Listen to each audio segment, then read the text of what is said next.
The story begins with a high school girl with a Jaru appearance asking her classmate, "Kuromine-kun, if you don't mind, would you like to come to my house?" Kuromine, the male protagonist, looked very surprised by that invitation. Kuromine introduces two idol girls in his class. The first is Hoshimiya Ayana, a cute Jaru, and the second is Harukaze Haruno, his childhood friend who gets along with everyone. Kuromine was determined to confess his feelings to Haruno that very day. Kuromine tells about his dark past. As a child, he lost all of his family members, his father, mother, and older brother, in an accident. In his most devastated moments, it was Haruno who always comforted him, and stayed with him until now. Kuromine thinks if he confesses his feelings to her, he dreams of a bright future with Haruno, where they will always be together forever, even until they start a family. When the moment of Kuromine's love confession came, where Haruno with a sad expression said, "Forgive me," Haruno rejected him by saying, "Riku-chan is my childhood friend. I've never thought of you as more than that." This shocked Kuromine. That rejection devastated Kuromine, feeling that his reason for living had instantly vanished. His future with Haruno shattered into pieces, and he felt like he didn't want to live anymore.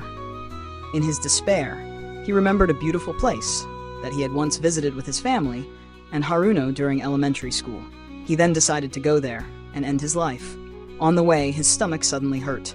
He stopped at a convenience store called Sunny. He then entered that convenience store. A female employee wearing glasses greeted him, Kuromine, who couldn't hold it anymore there. He asked for permission to use the restroom. While inside the restroom, Kuromine thought about what he was doing. After coming out of the restroom, he was startled by the sound of a man's scream threatening that female employee. It turned out there was a robber who was threatening the female employee earlier with a knife. Kuromine then thought that helping that employee would be his last good deed, and maybe he could meet his family again in heaven. Very calmly, Kuromine approached the robber. The robber then saw Kuromine, and Kuromine greeted him.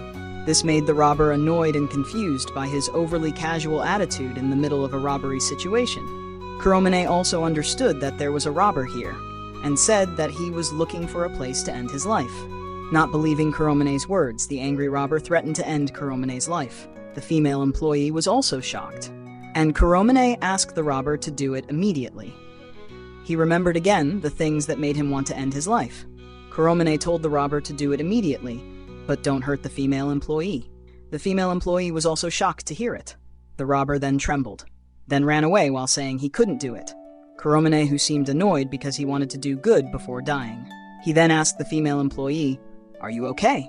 The female employee wanted to say something. She said, "You're Kuromine-kun, right?" She then revealed her identity as Hoshimiya Ayana. Kuromine, who was shocked to hear it, she was one of the idol girls in his class. Kuromine was very surprised to realize that the ordinary-looking convenience store employee was Hoshimiya, who was popular at school. He was amazed at how different Hoshimiya's appearance was. Hoshimiya said sorry and asked Kuromine to wait until the authorities came. Kuromine understood and thought that this was troublesome. After the police came, a store manager then explained about the incident. Hoshimiya thanked Kuromine. She praised Kuromine's courage in scaring the robber by saying he wanted to end his life. Kuromine clarified that he really wanted to end his life because he had just been rejected by his childhood friend, and he had lost his family in an accident. Hoshimiya was shocked to learn that, when Kuromine said that he was going to leave. She held back Kuromine, who was about to leave, which made Kuromine confused. Hoshimiya said that Kuromine was a great person because he remained strong to live even though he had lost everything. She wanted to say this even though she had no right to.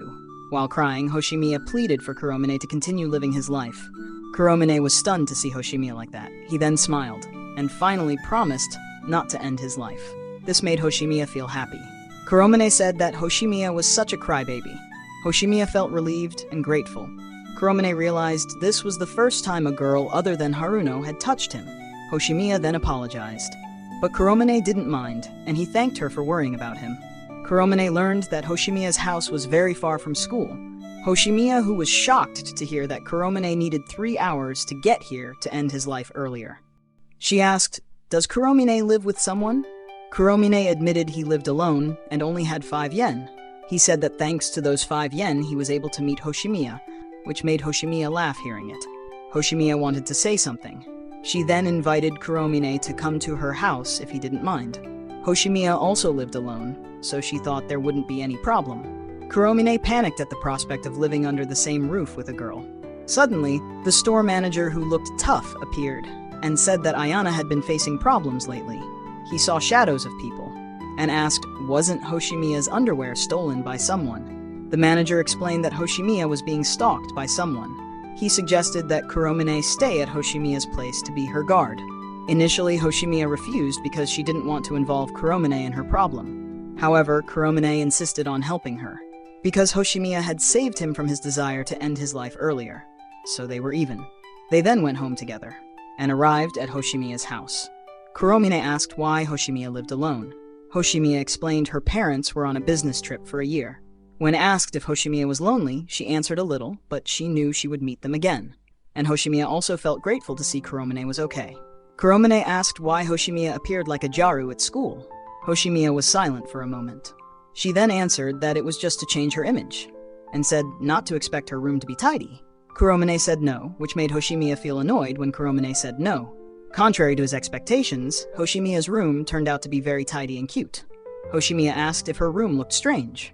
Kuromine answered that Hoshimiya's room smelled like fruits, and asked if this was Hoshimiya's scent. This made Hoshimiya call him perverted, and stop sniffing around.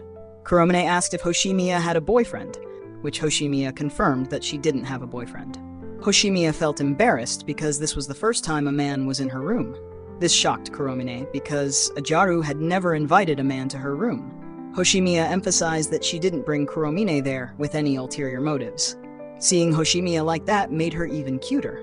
Hoshimiya offered Kuromine to take a bath first. Kuromine thanked her for letting him use the bathroom. He then reflected and wondered if Haruno was aware that he was a man. He realized that Haruno always thought of him as cute like a puppy. Hoshimiya, who was using soap and rinsing her body with a shower. Hoshimiya, who was bathing there, and jokingly asked if Kuromine wanted to bathe together. Kuromine, who was sitting there. Hoshimiya then came. After finishing her bath, Hoshimiya's sexy appearance made Kuromine flustered. Hoshimiya asked why, which was answered by Kuromine as nothing, and he was confused about where to look.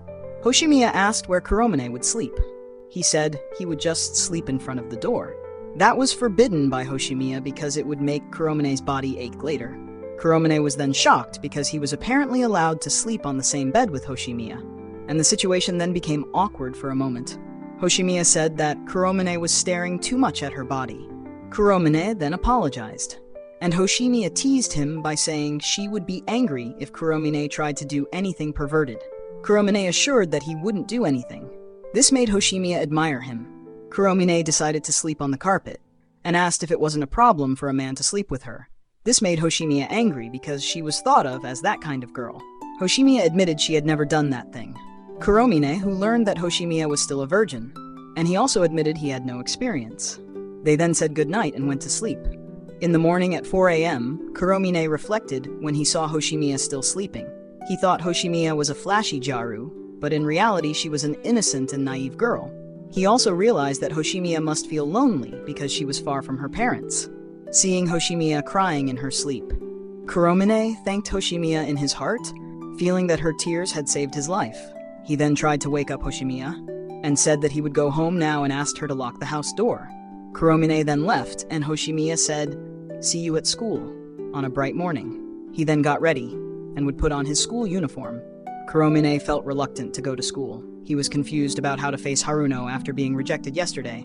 Unexpectedly, Haruno was already waiting for him in front of the house cheerfully, as if nothing had happened yesterday.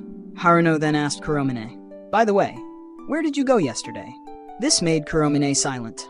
He thought that day had made him and Hoshimiya open a box that shouldn't have been opened, something they didn't realize at that time.